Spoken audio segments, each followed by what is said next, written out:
What a motor race. What a day. Under the Hitachi Bridge. Ford Focus RS versus BMW M135. Don't worry about the lap cars. It's just these two now.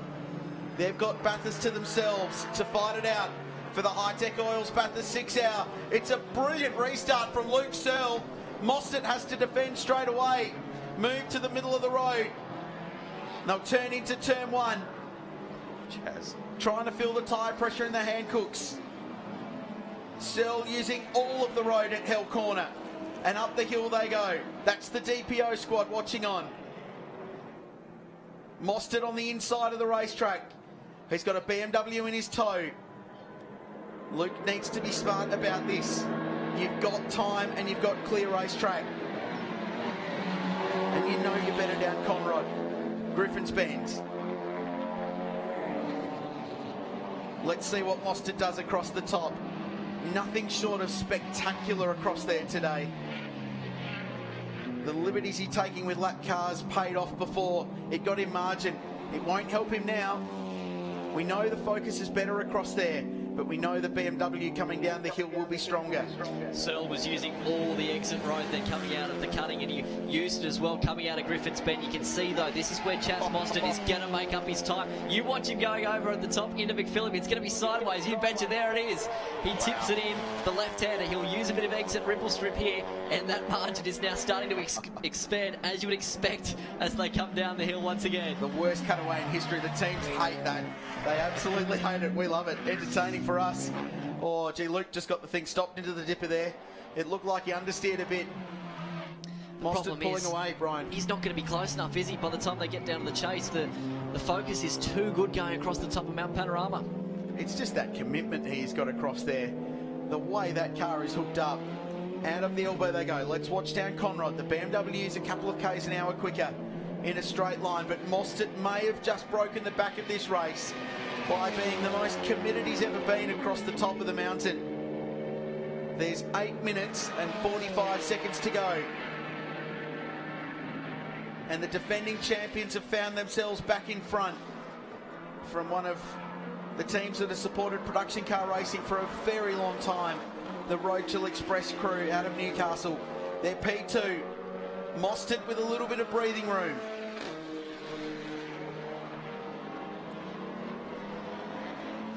The official margin as they cross the line is 1.2 seconds.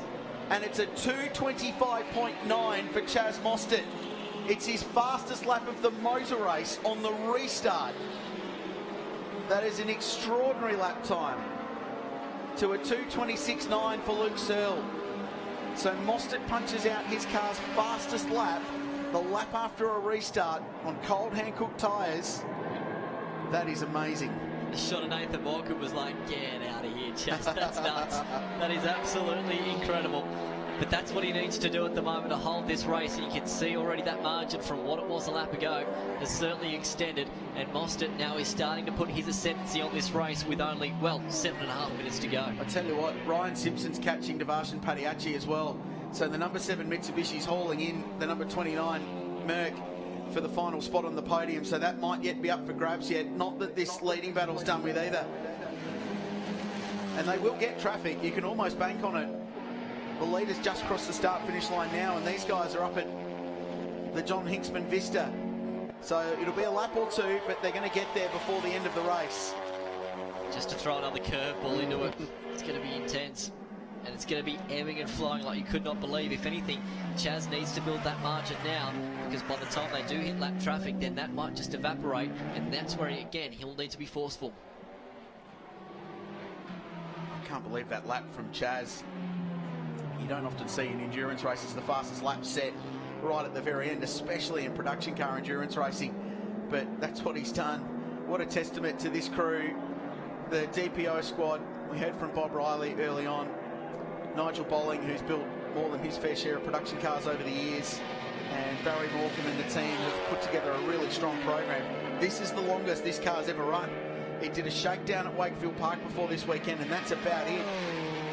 It is a brand new race car, and it had dramas yesterday. They qualified 16th, and with turbo boost issues, they had no boost in quali. It did a 30.0, and They were 16th and a long way down the order. Bear in mind, they won this race from 11th last year. So at the moment, we're on for this race being won from outside the top 10 on 2 occasions. No one's won the 12 hour from outside the top 10. It's a cool stat itself, isn't it? Headlights ablaze as we're getting later in the day at Mount Panorama on this Easter Sunday. Well, this should be the fight for third place. The BMW goes through on Ryan Simpson, but Ryan was closing in on Devarshan Padiachi here. Chaz Mostert, 2:25.82, fastest lap of the motor race for him, but going with him is Luke Searle, does a 25.85. Luke Searle has just gone faster than he qualified, and he qualified second. This is some kind of drive from Luke. He is driving his heart out, and he's kept the gap at 1.3 seconds. This is still very much anyone's motor race. And they're at lap record pace, literally lap record pace at the front of the field. Mostert sets the fastest lap of the day on lap 110. And Searle goes with him punch for punch. And the little BMW has not given up yet. And there's a feel-good story to either one of these cars to win this motor race. But what a display of motor racing at Mount Panorama. I've just got a feeling here that Luke Searle's just pulled a little bit back on Chaz Mostert over the top there. I feel I'm in agreement with you, absolutely. To the first sector, Chaz Mostert, 1 minute, 0.2 exact, and then just behind him, you had Searle, 59.7. To the first sector alone, Searle was half a second quicker. This is a great motor race. What a car race. Chaz has got that thing as hooked up as I've ever seen a race car at this place. Lap record on lap 110. The fastest laps for both these cars on lap 110. They're punching out qualifying numbers. It's incredible at the end of a 6-hour production car race. Tell you what, if Searle can do this for another lap or two, this sort of pace, he's going to be close enough to have a lunge at Chaz Mostert. Look at it now. This might just be the moment. Mostert, the car seems to be slowing down the inside. Here comes Searle, a change for the lead with 4 minutes left in the great race of the Hi-Tec Oils Bathurst 6-hour. Luke Searle is your new race leader. Mostert's not done with yet. Good run out of the chase. Searle will have to defend into Hancock corner. Chaz will send it left and then right. Right on the edge of braking, the brake disc's glowing. A change of the lead with 4 minutes to go. The BMW is in front, and we're running out of laps. What next? What's Chaz got left? There's got to be something more for car one. Surely that's not it.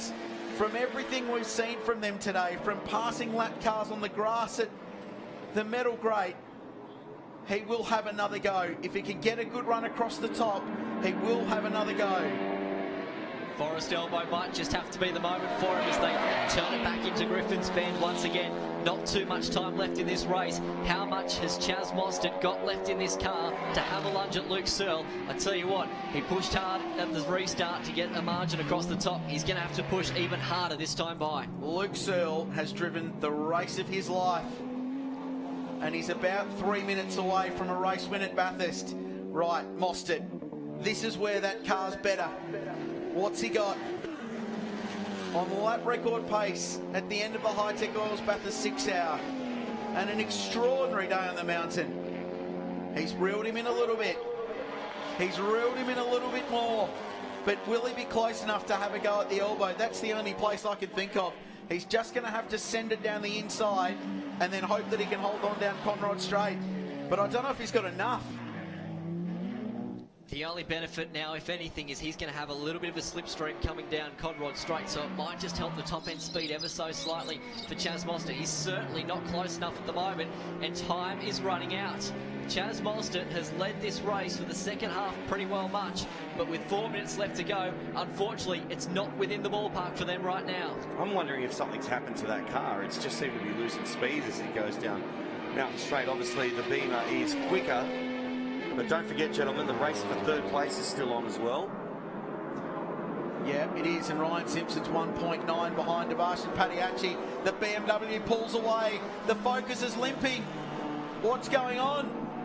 They've got to limp this car home. There's not too long to go. It should be the second time after the control line, after 5:58 local, which we're at now. So there's a minute on the clock. There's Paul Morris. He's going to make the treble. It looks like they're going to make the treble. Here goes Searle.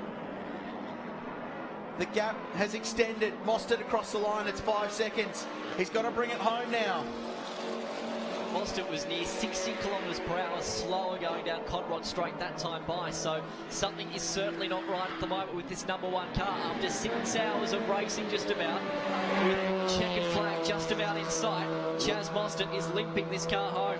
This is the last lap of the Hi-Tec Oils Bathurst 6 hour. Paul Morris on the verge of history. Mostert limping home. 2:31.3 last time round. Dare I say this is a fuel conservation issue? Maybe they are out of fuel. That's a good point, Benny. Hadn't thought of that. And if so, on the last lap of another endurance race here at Mount Panorama. Or it could be a result of punching out a lap record on the 110th lap of what's going to be a 113 lap motor race. Last lap of the Hi-Tec Oils Bathurst 6 hour, and it's been amazing. And this little team, the Rochelle Express team, they've been racing BMWs for as long as I've been watching car racing.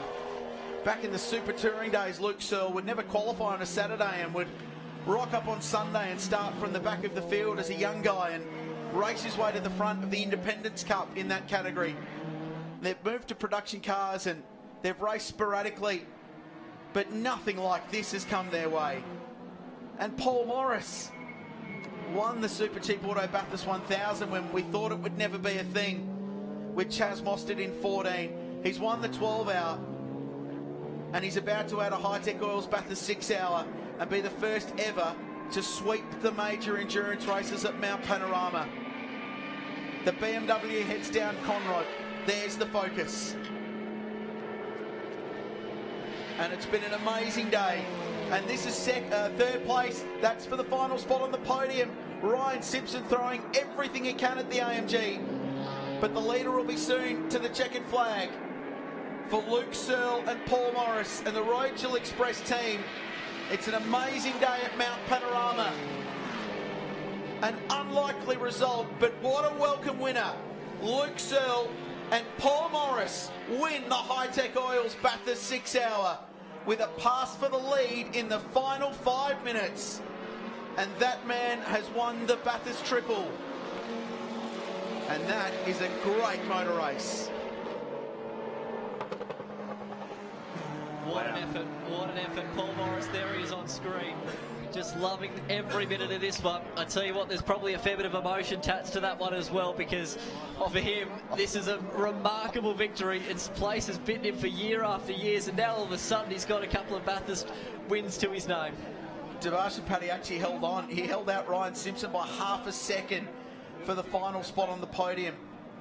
There are a few post-race investigations, I've just been told, so the podium may be delayed slightly, but which begs to me that it might be for some of the cars in the top three, but we'll come back to that. Oh, you couldn't write this. It's an amazing story, Benny. You could employ a whole gaggle of writers from Hollywood. You cannot write this stuff. I wonder if he ran out of rubber, Chaz Mostert. I mean, can we just reiterate that he did a 2:25.82 on lap 110, fastest lap of the race. Ryan Simpson, so Ryan Simpson did his fastest lap of the race on lap 111. Devashan Padiachi did his fastest lap of the race on lap 112. He saved his best till last. So when the stakes are high, holy moly. Let's give you some class winners. Jack Perkins is going to win Class B with Lee Burgess, and they'll finish a very commendable 8th outright in the BMW. Scott Barguana across the line, 12th outright winner of A2, and back-to-back wins for the number 3 Toyota, Chris Sutton, across the line. And the O'Donnell BMW finishes another endurance race here at Mount Panorama. So actually it's not back-to-back wins, it was Reeves and Kane last year in Class D that got the win. So it's Chris Sutton who's done the job in Class D in car number 3 this year. So that's a big performance from those guys. So, oh no, it is Reeves and Sutton. Reeves won it back-to-back. I was right the first time, shouldn't correct myself. Back yourself in, Kralsey, come on. Rollsy. I'm with Paul Morris. Paul, you look ecstatic. Congratulations, 6-hour winner with Luke Searle. How are you feeling?